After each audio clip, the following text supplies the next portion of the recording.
నమస్తే, this is Soujanya. Welcome to our channel. ఈ రోజు మనతో పాటు సీనియర్ జర్నలిస్ట్ దాము బాలాజీ గారు ఉన్నారు. వారితో మాట్లాడదాం. నమస్తే సార్. నమస్తే అండి.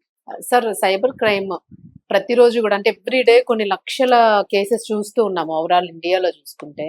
బట్ అయినప్పటికీ కూడా అవేర్నెస్ రావడం లేదు. పెద్ద పెద్ద వాళ్ళు, బాగా నాలెడ్జ్ ఉన్న వాళ్ళు, తెలిసిన వాళ్ళే దీనిలో ఇరుక్కుంటూ ఉన్నారు అనేది వినిపిస్తూ ఉంది.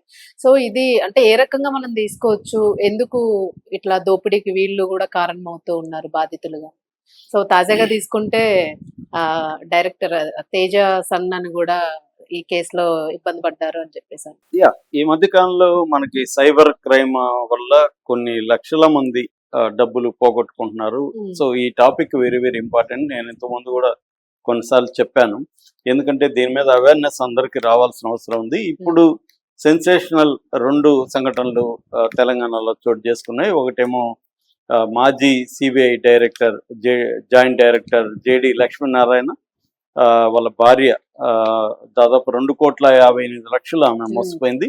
లేటెస్ట్ గా ఈ రోజు complaint Jubilee hills police station లో నమోదైంది. డైరెక్టర్ తేజ వాళ్ళ కొడుకు అమితావ్ ఆయన 63 లక్షలు నష్టపోయాడు. ఈ 2 ముందు ఎలా జరిగాయో ముందు చెప్పుకుందాం. ముందుగా మనం జేడి లక్ష్మీనారాయణ ఎపిసోడ్ చెప్పుకుందాం. జేడి లక్ష్మీనారాయణ ఏంటంటే వాళ్ళ భార్య ఆయన కలిసి ఆ మధ్య సైబర్ క్రైమ్కి వచ్చి కంప్లైంట్ ఇచ్చారు. సో ఆ మోసం ఎలా జరిగింది అనేది ముందు మనకు అర్థం చేసుకోవాలి. ఈ 2 మోసాలు కూడా ట్రేడింగ్ కి సంబంధించిన మోసాలు. Stock market trading. Stock market లో బ్రాడ్ గా 2 రకాలుగా విభజించవచ్చు. ఒకటేమో ఇన్వెస్ట్మెంట్లు, లాంగ్ టర్మ్ ఇన్వెస్ట్మెంట్లు. అంటే ఏదైనా ఒక కంపెనీకి సంబంధించిన షేర్ మార్కెట్ ఉంటుంది. ఆ షేర్లలో మనం షేర్లు కొంటాము. దాన్ని ఇన్వెస్ట్మెంట్ అంటారు. ఇన్వెస్ట్మెంట్ షేర్లు కావచ్చు, కమోడిటీస్ కావచ్చు, ఇంకా రకరకాల పద్ధతులు ఇన్వెస్ట్ చేయడం అనేది ఉంటుంది. ఈ ఇన్వెస్ట్మెంట్కి ప్రాపర్గా రూల్స్ ఉన్నాయి. సెబీ ఉంది, ట్రేడ్ స్టాక్ ఎక్స్చేంజ్లు ఉన్నాయి. ఇవన్నీ ఆర్గనైజ్డ్గా ఉంటాయి. కాబట్టి ఇన్వెస్ట్మెంట్ అనే దాంట్లో మోసాలు తక్కువ జరుగుతాయి. ఎందుకంటే ట్రేడింగ్ ప్లాట్ఫామ్స్ కూడా రిజిస్టర్ అయి ఉంటాయి. అది ప్రాపర్గా జరుగుతాయి. అంటే మనకి జీరోదా కావచ్చు, గ్రో కావచ్చు, ఇలాగ చాలా ప్లాట్ఫామ్స్ ఉన్నాయి. వాటిలో డబ్బులు ఇన్వెస్ట్ చేయొచ్చు. ఆన్లైన్లో కూడా చేసుకోవచ్చు. అట్లాగే బ్రోకరేజ్ సంస్థలు కూడా ఉంటాయి, వాళ్ళ ఆఫీసులు ఉంటాయి. అక్కడికి వెళ్ళి కూడా మనం చేయొచ్చు. అట్లాగే సౌరభ్ ముఖర్జీ లాంటి వాళ్ళు కూడా చాలా పెద్ద స్థాయిలో ఎకనామిస్టులు కూడా ఈ ఇన్వెస్ట్మెంట్ సంస్థలు నెలకొల్పారు. వాటి ద్వారా చేస్తారు. చాలా మంది వాటి ద్వారానే చేస్తుంటారు. వాటిలో మోసాలు రిలేటివ్లీ తక్కువ. అయితే 2 రకాల మోసాలు ఉన్నాయి. అది ట్రేడింగ్ లో మోసాలు. ట్రేడింగ్ జనరల్ గా ఇంట్రాడే ట్రేడింగ్ అంటారు. ఈ ట్రేడింగ్ లో మళ్ళీ రకరకాలు ఉన్నాయి. ఈ ట్రేడింగ్ అనే దాంట్లోనే ఎక్కువ మోసాలు. ట్రేడింగ్ కూడా ప్రాపర్ గా వీటి ద్వారా చేయొచ్చు. ట్రేడింగ్ కూడా లీగలైజ్డ్ ఇండియాలో. అయితే ట్యాక్స్లు ఎక్కువ ఉంటాయి దాని మీద. ట్రేడింగ్ ని డిస్కరేజ్ చేయాలని సెంట్రల్ గవర్నమెంట్ ట్యాక్స్లు ఎక్కువ పెట్టింది. ఎందుకంటే ట్రేడింగ్ లో ఏంటంటే ఎంత నువ్వు ప్రాపర్ గా చేసినా కూడా దాదాపు 98% లాస్ అవుతారు. ఓన్లీ 2% సక్సెస్ అవుతారు. ట్రేడింగ్ మీద క్లాసులు చెప్పే నేను మధ్య ఒక 6 నెలలు ట్రేడింగ్ మీద వీటి మీద నేను పనిచేశాను. ట్రేడింగ్ మీద క్లాసులు చెప్పే వాళ్ళు అందరూ చెప్పేది కూడా 2% లో మీరుంటారు, మేము మిమ్మల్ని ఆ 2% లోకి తీసుకెళ్తామని చెప్తారు.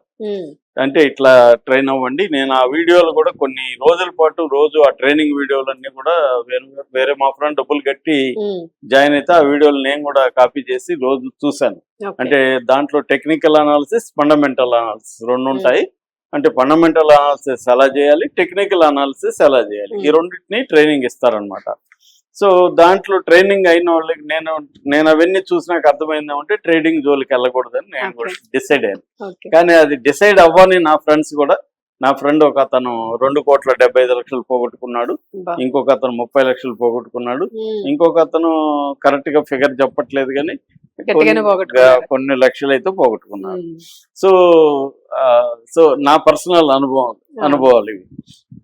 ట్రేడింగ్ లో మాత్రం ఖచ్చితంగా డబ్బులు పోవడం తప్ప వచ్చిన వాళ్ళు వెరీ వెరీ రేర్. వచ్చిందని చెప్తుంటారు కొంతమంది, కానీ దీంట్లో మళ్ళీ పొజిషనల్ ట్రేడింగ్ అని, స్వింగ్ ట్రేడింగ్ అని రకరకాలుగా ఉన్నాయి. దాంట్లో కొద్దిగా సేఫ్ గా ఉండి ఏళ్ల తరబడి దాంట్లోనే కొట్లాడి అలాంటి వాళ్ళు ఒకరిద్దరు నెలకు 1,00,000 రూపాయలు సంపాదించే వాళ్ళు కూడా నాకు తెలుసు. కానీ అది వెరీ వెరీ డిఫికల్ట్ వ్యవహారం. అది ఆ 2% వ్యవహారం. సో ఇది బేసిక్ గా ఈ ట్రేడింగ్ లోనే వీళ్ళిద్దరు కూడా ఇప్పుడు మోసపోయారు. ముందుగా జేడి లక్ష్మీనారాయణ భార్య ఊర్మిళ, ఆమె ఎలా మోసపోయిందంటే ఆమెకు ఒక వాట్సాప్ మెసేజ్ వచ్చింది, మీ ట్రేడింగ్ లో ఇట్లా మేము ప్లాట్ఫామ్ పెడుతున్నాం, గ్రూప్ పెడుతున్నాం, మీరు జాయిన్ అవ్వండి, 500% వరకు లాభాలు ఉంటాయని చెప్పింది. సరే పోయేదేముందని ఆమె జాయిన్ అయింది. మెల్లగా జాయిన్ అయినాక దాన్ని దినేష్ సింగ్ అనేవాడు పరిచయం అయ్యాడు. ఆ దినేష్ సింగ్ ఏంటంటే అతను ఐఐటి ముంబై పిహెచ్డి ఎకనామిక్స్ ఏదో అమెరికా. అతను ఒక బుక్ కూడా హంటింగ్ సీక్రెట్స్ బుక్, హంటింగ్ వేలు హంటింగ్ లో ఉన్నాడు, హంటింగ్ సీక్రెట్స్ అనే బుక్ కూడా వస్తుంది. అవన్నీ చెప్పాడు. ఇది ఇట్లాంటి వాళ్ళు నేను కూడా చూస్తాను. నేను వరుసగా కొద్ది రోజులు సెమినార్లకు అటెండ్ అయ్యేవాడిని, ఆన్లైన్ సెమినార్లు. ఆ సెమినార్లు భలే హంగామా ఉంటది అనమాట. వాడు సూట్ బుట్ వేసుకొస్తాడు, ఫోటోలంతా ప్రదర్శన ఉంటది, వివిధ దాంట్లో అవార్డులు తీసుకున్నది, వివిధ పెద్ద పెద్ద వాళ్ళతో ఫోటోలు ఇవన్నీ ఉంటాయి. కొంతమంది వీడియోలు కూడా ఉంటాయి. చాలా మంచి ఇంగ్లీష్ మాట్లాడతారు, ఇంగ్లీషు హిందీ మిక్స్ చేసి మాట్లాడుతుంటారు. వాళ్ళకు ఒక టీం ఉంటది, చాలా హంగామా అంతా ఉంటది. మన నెంబర్ ఇవ్వాలి, మనల్ని డబ్బులు సంపాదించడానికి పురికొల్పుతా ఉంటారు. ఇవే గంట సేపు నడుస్తుందండి. అసలు విషయం చెప్పడోడు. నేను చాలా సెమినార్లకు అటెండ్ అయితే ఈ హంగామా ఒక 1 అవర్ నడుస్తుంది. మినిమం 2-3 గంటలు ఉంటుంది సెమినార్. లాస్ట్ లో ఒక 1/2 అవర్ చెప్పి వాడు ఒక సాఫ్ట్వేర్ కొనమంటాడు. ఇది ఫైనల్ గా జరిగేది. దాని తర్వాత ఏంటి, మన నెంబర్ అమ్ముకుంటాడు వాడు ఈ ప్లాట్ఫామ్స్ కి. మన నెంబర్ వెళ్ళిపోయి ఒక్కసారి సెమినార్ లో జాయిన్ అవ్వగానే వందలు ఇప్పటికీ వస్తూనే ఉంటాయి నాకు, కాల్స్ మెసేజ్లు వస్తూనే ఉంటాయి. ఎందుకంటే నేను కొన్ని సెమినార్లో నా నెంబర్ ఇచ్చా కాబట్టి ఇప్పటికీ వాడు ఫోన్లు చేస్తుంటారు. చండీగఢ్ అంటాడు, మహారాష్ట్ర, అది వస్తుంటాయి. కానీ నేను దానిలో ఎక్కడ స్పందించను, వాళ్ళని బ్లాక్ చేసేసుకుంటూ వస్తుంటా. కానీ ఇలా స్పందించిన మా ఫ్రెండ్ ఒక అతను మోసపోయాడు. అంటే అతను ఏం చెప్పాడంటే, ట్రేడింగ్ నువ్వు ఫస్ట్ నేను చెప్పిన ట్రేడింగ్ లో చెయ్యి, నీకు లాస్ వస్తే నేనేం చేయలేను, నీకు ప్రాఫిట్ వస్తే ప్రాఫిట్ లోనే డబ్బులు అని చెప్పారు. లాస్ రాదు, ప్రాఫిట్ లో డబ్బులు అంటే ఈ ఫ్రెండ్ ఏమనుకున్నాడు, మంది పోయేదేముంది, ప్రాఫిట్ లో కదా ఇస్తాము, మంచిదే నన్ను అడిగాడు. నేను కూడా జాగ్రత్తగా ఉండి, దీంట్లో ఏదో ఉంది వ్యవహారం ఉంది, బట్ జాగ్రత్తగా ఉండని చెప్పాను. సరే ఉన్నాడు. బిగినింగ్ లో ప్రాఫిట్లు వచ్చాయి, అతను చెప్పిన దాంట్లో పెట్టమంటే పెడుతున్నాడు. కానీ అతను ఏమన్నాడంటే, కొన్ని 2-3 లాసులు వచ్చాయి. లాసులు వచ్చినప్పుడు ఏమంటే, నువ్వు స్పీడ్ గా పెట్టట్లేదు, నీ అకౌంట్ ఇచ్చే నేనే పెడతాను అని చెప్పాడు. నేను అకౌంట్ ఇయ్యొద్దు అని చెప్పాను. ఇయ్యొద్దని చెప్తే అతను ఇంకా అట్లయితే నేను కాదని వెళ్ళిపోయాడు, అకౌంట్ ఇవ్వలేదు. కానీ అట్లా లాసులు వచ్చాయి ఆ ఫ్రెండ్ కి. 2-3 లక్షలు అయితే లాసులు వచ్చాయి. ఆ 2-3 లక్షలతో నేను గైడ్ చేయడం వల్ల ఆ ఫ్రెండ్ అకౌంట్ నెంబర్ ఇచ్చి వాళ్ళు చేయలేదు. అకౌంట్ నేను ఇవ్వను, ఇట్లా అయితే ఆ లాభాల్లో నీకు వాటా ఇస్తానని గట్టిగా చెప్పని చెప్పాను. అలాగా ఉండడం వల్ల తక్కువ లాసులు వచ్చాయి. అక్కడ నుంచి 2-3 ఇలా జరిగినాక అతను ఈ స్కీము విరమించుకున్నాడు. సో ఇలాగా రకరకాల మోసాలు. సో ఇప్పుడు ఈమెను ఏం జరిగింది, దినేష్ సింగ్ ఇలాగంతా పిహెచ్డి ఐఐటి ఇవన్నీ చెప్పి నమ్మించి ఆ గ్రూప్ వాళ్ళంతా కూడా, అందులో ప్రధానంగా ఆ పేరు చూడు, ప్రియసఖి అంట. ప్రియసఖి ఆవిడ నాకు ఇంత వచ్చింది ప్రాఫిట్, నాకు దీంట్లో చేస్తే ట్రేడింగ్ చేశాను చూడు, ఇంత స్క్రీన్ షాట్లు పెట్టడం. అట్లా అందరూ కూడా దినేష్ సింగ్ జీ ఆప్కి నమస్కార్, నేను మిమ్మల్ని ఫాలో అయ్యి ఎంత వచ్చింది నాకు చూడండి అని పెట్టడం. వీళ్ళంతా ఫ్రాడ్ బ్యాచ్ అనమాట వీళ్ళే. ఇది ఈమె ట్రాప్ లోకి వెళ్ళిందండి మెల్లగా. అంటే ఇదంతా కొద్ది రోజుల పాటు జరిగింది. మెల్లమెల్లకి వెళ్ళి వాళ్ళ ఇంకొక నెంబర్ కూడా చేస్తే 2 నెంబర్లతో చేయొచ్చు అని చెప్తే వీళ్ళ హస్బెండ్ నెంబర్ కూడా జాయిన్ చేసింది దాంట్లో ఆ గ్రూప్ లో, November 29th. సో వీళ్ళిద్దరు నెంబర్లు జాయిన్ అయినాయి, వీళ్ళిద్దరికి మెసేజ్లు వస్తున్నాయి, కొంత పెట్టండి అన్నారు.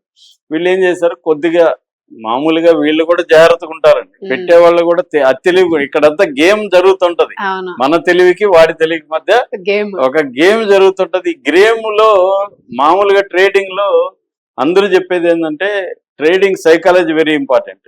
ట్రేడింగ్ సైకాలజీలో ప్రధానంగా 2 అంశాలు మనల్ని లాస్కి గురి చేస్తాయి. ఈ 2 అంశాల్లోనే 98% ఫెయిల్ అవుతారు. 2 అంశాలు ఏమంటే ఫియర్ అండ్ గ్రీడ్ అండి. గ్రీడ్ తో మనం ఏం చేస్తాం, గ్రీడ్ ఇంకా వస్తుందేమో అని గ్రీడ్ తో విత్డ్రా కావాల్సిన చోట విత్డ్రా అవుతాం. ఫియర్ తో విత్డ్రా అవ్వకూడని టైంలో విత్డ్రా అయిపోతాం, భయపడి ప్యానిక్. ఇప్పుడు మన మార్కెట్ 3 రోజులు పడింది, భయపడి ఏం చేస్తారు, ఇన్వెస్టర్లు కూడా అమ్మేస్తారు, అవునవును. లాస్లు అమ్మేస్తారు. ఇంకొక గ్రీడ్ ఉంటది, ఇప్పుడు నువ్వు గ్రీడ్ తో వస్తుందేమో అని ఇంకా ఎక్కువ పెడతారు. అవును. సో ఎక్కువ పెట్టి అంటే పడినప్పుడు ఎక్కువ కొనాలి, పెరిగినప్పుడు అమ్మాలనే ఒక థియరీ ఉంది. ఆ థియరీలోకి వెళ్ళి వీళ్ళు పడినప్పుడు ఎక్కువ కొనేసి మళ్ళీ పెరుగుతుందేమో అనుకుంటారు, పెరగదు, అది ఇంకా కిందకు పడుతుంది. ఏదైనా డేంజర్ గేమ్. సో ఈ డేంజర్ గేమ్ అన్నమాట. ఈ ఫియర్ అండ్ గ్రీడ్ అనేవి ప్రధానంగా ఉంటాయి. ఈమె కూడా నేను అనుకోవడం ఈయన రీజనబుల్లీ ఒక సిబిఐ ఆఫీసరు, నాలెడ్జ్ ఉంది, ఇట్లాంటి ఫ్రాడ్లు, ఫైనాన్స్, ఆయన పైగా రోజు ఛానల్లో చెప్తాడు. ఖచ్చితంగా ఆయనకి వీటి మీద నాలెడ్జ్ ఉంటది, ఉండదని నేను అనుకోవట్లే. కానీ భార్య ఏమనుకోండి ఉండొచ్చు, నేను జాగ్రత్తగానే ఉంటున్నాను, నేనేమి డబ్బులు పెట్టేయట్లేదు అని ఆమె కూడా జాగ్రత్తగానే స్టార్ట్ అయింటారు. ఆమెకున్న తెలివి ఆ పరిధిలో స్టార్ట్ అయింటది. కానీ అవతల వాళ్ళు ఇలాంటి అనేక మంది తెలివిలో వాళ్ళని మోసం చేయడంలో ఎక్స్పర్ట్ అయ్యారు. అంటే వాడు నమ్మించిన ఒక ప్రపంచాన్ని క్రియేట్ చేస్తాడు కదా, అది ఈమె నమ్ముండొచ్చు. నమ్మించే విధంగా వాడు చేసుకుంటా వచ్చాడు, స్లో పాయిజన్ ఎక్కించుకుంటా వచ్చారు. ఎక్కించుకుంటా వచ్చి ఏం చేశారంటే, ఒక దీంట్లో మామూలుగా డిమాట్ అకౌంట్ ఓపెన్ చేయాలి. డిమాట్ అకౌంట్ ఓపెన్ చేస్తేనే ట్రేడింగ్ కానీ ఇన్వెస్ట్మెంట్ కానీ చేయొచ్చు. సో డిమాట్ అకౌంట్ కి Aadhaar card, photo, pan card ఇవన్నీ ఇవ్వాలి. అది ఇప్పుడు నాకు డిమాట్ అకౌంట్ ఉంది, నేను ఇన్వెస్ట్మెంట్ కొద్దిగా చేశాను, నేను లాస్లో లేను. సో అట్లా ఈమె డిమాట్ అకౌంట్ చేసి జాయిన్ అయింది. జాయిన్ అయినాక నేను సెబీ మోకిలా అనే ఒక సంస్థ ఉంది, అది సెబీ రికగ్నైజ్డ్. మామూలుగా ఎవరన్నా ఇన్వెస్ట్మెంట్ చేసేవాళ్ళు సెబీ రికగ్నైజ్డ్ కాదనేది ఫస్ట్ చూడాలి. సో వీడికి అవన్నీ తెలుసు కదా, అంటే జనాలకి ఏ రకమైన డౌట్లు వస్తాయి, ఆ రకమైన నమ్మించడం ఎలాగనేది వీడు సిస్టమేటిక్ నాలెడ్జ్ ఉంది. కాబట్టి ఇతను సెబీ రికగ్నైజ్డ్ మెకిన్లీ సంస్థలో నాదే సంస్థ అని నమ్మించాడు ఈమె నమ్మింది. సో నమ్మినాక ఈమెకు ఈ ప్రియసఖి బాగా ఎంకరేజ్ చేసింది. లేడీ కదా, లేడీని వదిలాడు, మీరు కూడా చేయండి, నేను చూడు ఇంత. మా ఫ్రెండ్ కూడా ఇలాగే చెప్పేవాడు, నా ఫ్రెండ్ కి అంత వచ్చింది. నాకు తెలిసిన ఈ టీమ్ లో ఉంటారు కదా, ఆ టీమ్ లో ఒక ఆవిడ ఉంది, ఆవిడ బాగా ఆవిడకంతా రోజుకి 10,000 సంపాదిస్తుందంట నాకు చెప్పేవాడు మా ఫ్రెండ్. నేను అనుకున్నాను 10,000 ఆవిడ సంపాదిస్తుందో లేదో మనకి చెప్పింది తప్ప వేరే ప్రూఫ్ ఏం లేదు. ప్రూఫ్ అంటే ఇవి పెడుతుంది, స్క్రీన్ షాట్, అవేముంది అవి క్రియేట్ చేయొచ్చు. పెద్ద జమినీలో మనం కొట్టినా కూడా అది ఇస్తుంది. సో అలాగే నమ్మిస్తారు అనమాట. ఆ గ్రూప్ లో వాళ్ళు మంచిగా మాట్లాడతారు, నమ్మిస్తారు. అలాగా ఈమెను నమ్మించారండి. మిగతా టీం అంతా ఈమెను నమ్మించారు. నమ్మించినప్పుడు కూడా ఈమె జాగ్రత్తగానే తక్కువ పెట్టడం మొదలు పెట్టింది. ఇది కూడా క్లాసిక్ ఇదనమాట. ముందు మనం పెడదాం, ప్రాఫిట్ వస్తే మళ్ళీ పెడదాం, లేకపోతే వద్దని. అలా అలా అలా ప్రాఫిట్లు రావడం మొదలు పెట్టింది. అంటే వాళ్ళు ప్రాఫిట్లు చూపించడం మొదలు పెట్టారండి. ఇలా పెంచుకుంటూ పోయారు. పెంచుకుంటూ పోయేసరికి ఆమెకు 10 రూపాయలు పెడితే 10 రూపాయలు వచ్చేస్తుంది ప్రాఫిట్. అంటే 100%. 10 రూపాయలు పెడితే 20 రూపాయలు వచ్చింది.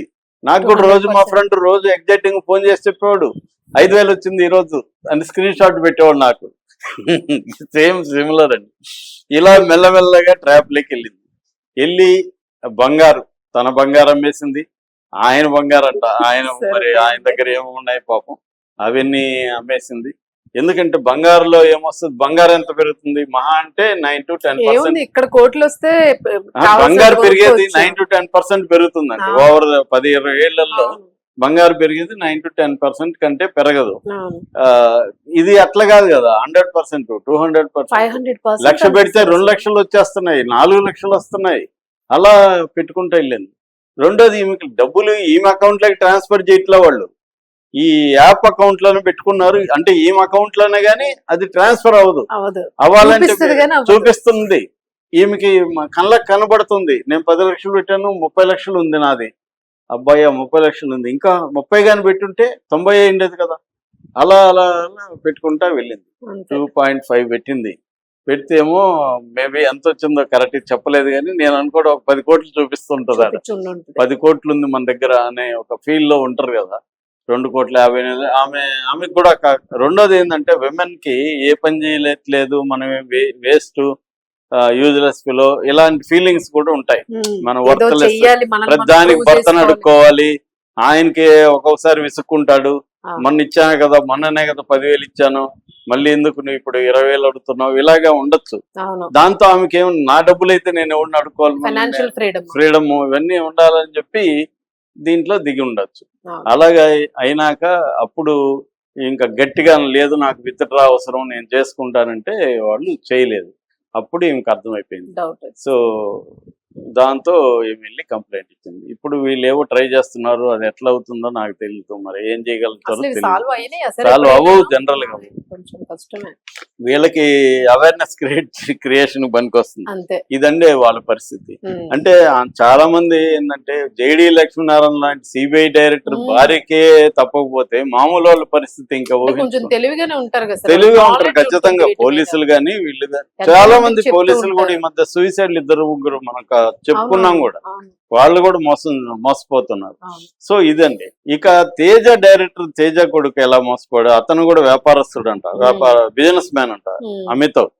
ఆ అబ్బాయి అంటే అదే నేను చెప్తున్నాను, మనం చాలా తెలివిగా బిహేవ్ చేస్తాం, చాలా తెలివిగా ఉంటాం. అవతలవాడికి తెలుసు వీళ్ళు చాలా తెలివిగా ఉన్నారా, వీడిని చాలా జాగ్రత్తగా చేయాలి, ఓపిక్ గా చేయాలి అని వాళ్ళు కూడా సైకలాజికల్ పట్టే. అదే గ్రీడ్, తెలివి వేరు, గ్రీడ్ వేరు. గ్రీడ్ అనేది తెలివిని డామినేట్ చేసేస్తుంది, తెలివిని కప్పేస్తుంది గ్రీడ్. సో గ్రీడ్ ని మెల్లగా పెంచుతారనమాట. వీడి తెలివిని కంట్రోల్ చేయాలంటే మనం వీడి గ్రీడ్ ని పెంచాలి అనేది వాళ్ళకి మంచిగా సైకాలజీ, వాళ్ళు బాగా చదువుకొని వచ్చుంటారు ఈ ఫీల్డ్ లోకి. మోసం చేయాలంటే చాలా తెలివి ఉండాలి కదా, తెలివైన వాళ్ళు చేయాలంటే ఇంకా తెలివి ఉండాలి, ఓపిక ఉండాలి. ఆ ఓపిక, వేటగాడికి ఓపిక ఎక్కువ ఉండాలని సామెత ఉంది. అంటే వాడు ఉచ్చు వేసి కూర్చోవాలి కదా, వెయిట్ చేయాలి, గంటలు వెయిట్ చేయాలి, కదలకూడదు, కదిలితే సౌండ్ వస్తుంది, పారిపోతుంది. అలాగా వీళ్ళు ఒక వల విసిరి వెయిట్ చేసి జాగ్రత్త స్లోగా గ్రీడ్ ని పెంచి చేస్తారండి. మనం మెల్లగా ఎంత పొడింగులు అనుకున్నా డబ్బులు వస్తుందంటే 100 రూపాయలు 200 అయిపోతుంది, 300 అంటే ఎవరికండి ఇది ఉండదు. సో అలాగా ఈ అబ్బాయిని కూడా వాళ్ళు ఏంటంటే ఒక 2 భార్యాభర్తలు, యార్లగడ్డ అనుష, కొండపనేని ప్రణీత అనే ఒక 2 భార్యాభర్తలు బాగా టిప్ టాప్ గా ఉండి ఈ అబ్బాయిని మెల్లగా, అంటే ఈ అబ్బాయికి చెప్పినట్టు కాకుండా ఏదో డబ్బులు బాగా వస్తున్నాయి మనం ట్రేడింగ్ చేస్తున్నాం అన్నట్టుగా ఇది చేస్తారు వీళ్ళు కూడా, అబ్బాయితో పాటు కలిసి ఉన్నట్టుగా. దాంతో ఈ అబ్బాయి అవునా ట్రేడింగ్ మోసం ఉంటారు కదా అందరూ అంటే, చేసే పద్ధతిలో చేస్తే మోసం కాదు, అది కరెక్ట్ గా చేయాలి, నాలెడ్జ్ తెలుసుకోవాలి. రెండోది దాంట్లో ఈ మధ్య ఏఐని ఉపయోగిస్తాను, మాకు తెలిసిన ఒక అతను ఉన్నాడు, సెబీలో పనిచేస్తాడు, ఇట్లా చెప్తారండి నమ్మించి. అంటే ఇది కరెక్టే నువ్వు చెప్పేది, 98% మోసం జరుగుతుంది, కానీ మాకు జరగదు, ఎందుకంటే మాకు ఈ సర్కిల్ ఉంది, ఇలాగ మాట్లాడే వాళ్ళని కూడా చూశాను నేను. సో వీళ్ళు మెల్లగా ఏం చేశారు, ఈ అబ్బాయిని ట్రాప్ చేసి పెట్టించి 9 లక్షలు వచ్చినట్టుగా చూపించారంట.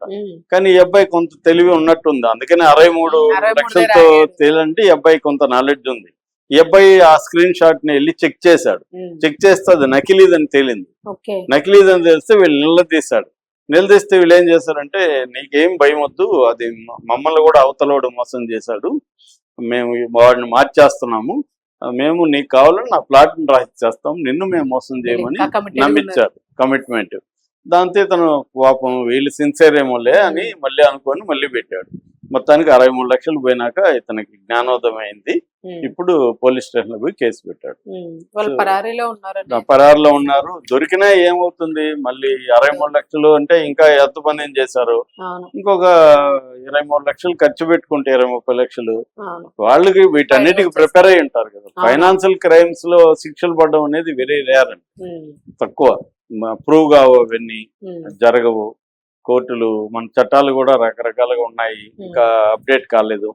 కాబట్టి ఎవరికి వారు ఇండివిజువల్ ఏంటంటే, నేను చాలా అతి తెలివిగా ఉన్నాను, నేను వీడి మోసంలో పడను అని నువ్వు ఎంటర్ అయినావు అంటే నువ్వు పడతావు ఖచ్చితంగా. ఎంటర్ అవ్వకుండా ఉండాలి. ఒకవేళ ఎంటర్ అయితే కూడా అప్పర్ లిమిట్ పెట్టుకోవాలి, అంటే 10,000 ఇంకా నేను వెళ్ళను అని పెట్టుకోవాలి. 10,000 లాభం వచ్చింది అనుకో, గమ్మున వచ్చేయి అంతే. అది రారండి, అది మన వల్ల కాదు. అది అందువల్ల ఏదైనా అవేర్నెస్ అయితే ఉండాలి సార్ కొంచెం ఇట్లా, ఎందుకంటే తెలివైన వాళ్ళు కూడా ఇరుక్కుంటా ఉన్నారు. అవును, thank you sir. Thank you.